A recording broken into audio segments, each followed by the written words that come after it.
Right, so here's the kit we've bought. We normally buy the big red, as we found that's worked really well. You've probably seen us use that in other videos, and it arrives on time. We'll get it online through eBay. It's the kit for both sides, as we always normally will do both sides, and you'll get all the rubber seals and the grease you need, and they also provide you with the two pistons that are there together. So yeah, as always, a nice little complete sort of refurbishment seal kit and piston. So I just thought I'd show that before we open it all and start to fit it. Right, so what we're doing is putting the silicone grease in there that comes with the kit, and then we'll be putting the little rubber seal in there, the new one that comes with the kit, and that goes in the sort of lower groove, and the upper groove is where the dust secondary seal goes into.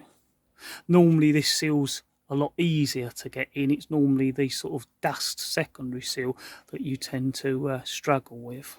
Right, so there's the new piston. As you can see, a lot better than the old piston, even though that's sort of been wiped off and cleaned off a little bit from how it came out. So it's a case of getting it all ready now with this rubber seal and getting it in.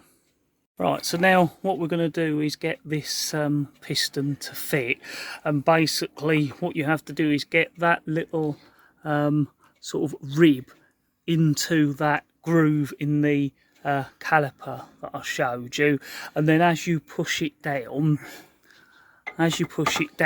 then this seal will raise up and then go into this lip here, and if it all goes right, it's then sealed to the caliper and the piston.